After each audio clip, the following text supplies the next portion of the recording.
grande parte das leis que existiam no Antigo Testamento, mais precisamente falando as leis cerimoniais, né, o autor comenta que as leis morais continuam em vigor, que são as leis que não cometerás adultério, não cobiçarás algo do teu próximo, não matarás, não mentirás, não dará falsos testemunhos.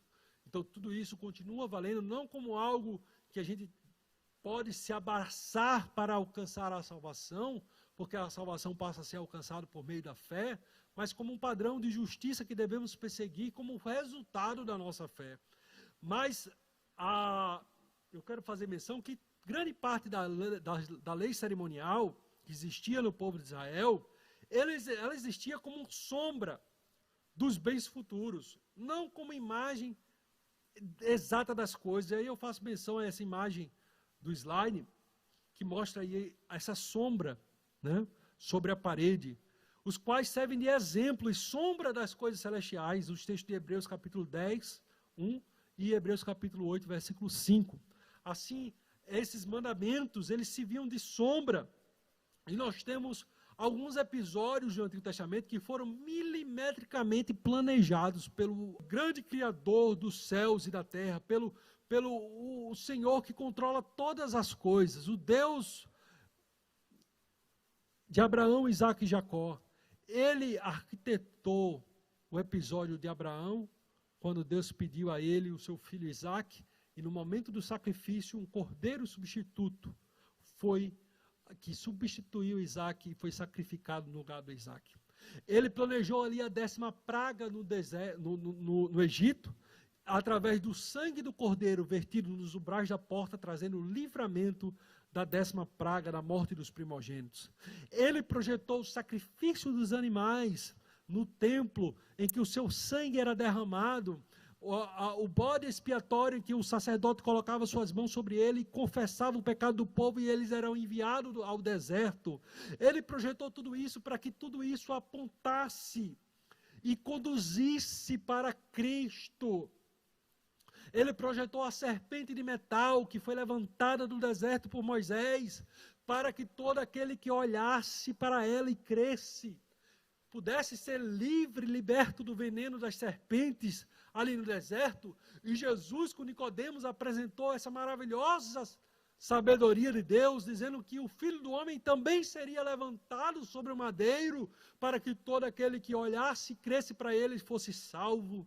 De forma que todas essas ordenanças que vêm pela lei cerimonial do sacrifício dos animais e muitas outras apontavam para Cristo. Aleluia.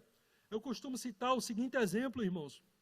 Quando alguém assina um cheque, esse cheque aponta para um recurso que está lá depositado no banco.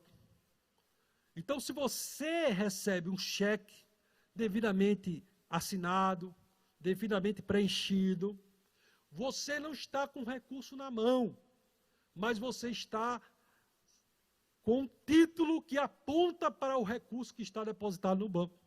E você vai poder sacar esse cheque pela fé. Você vai acreditar que ele tem fundo. Da mesma forma acontecia com os episódios do sacrifício dos animais.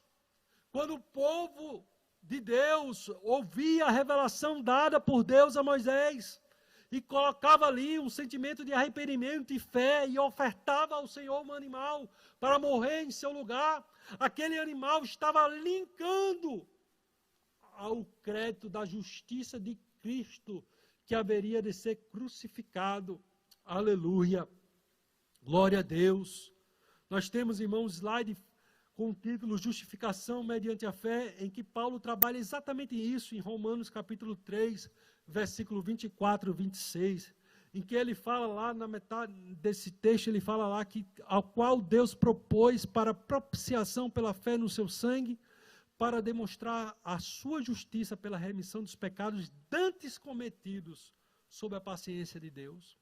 Então, a palavra de Deus no capítulo 3 de Romanos, mais precisamente versículos 24 ao 26, fala que quando Cristo morreu, ele morreu não somente pelos pecados daquela geração, mas ele morreu pelo pecado da geração vindoura, para a nossa geração, e também pelos pecados da geração que viveu antes, no Antigo Testamento.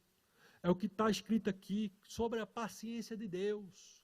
Deus aceitou que os homens tomassem nota de cheques, de notas de cheques que eles pudessem sacar quando Cristo morresse na cruz, mas já era ali um adiantamento que apontava para o que Cristo iria fazer.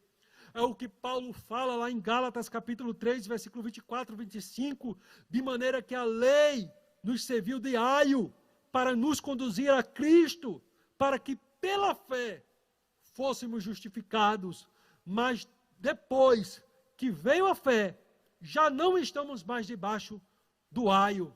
Então eu pergunto, irmãos, depois que você recebeu um cheque, você vai em um banco, você saca, esse cheque perde o sentido, porque o recurso já foi sacado.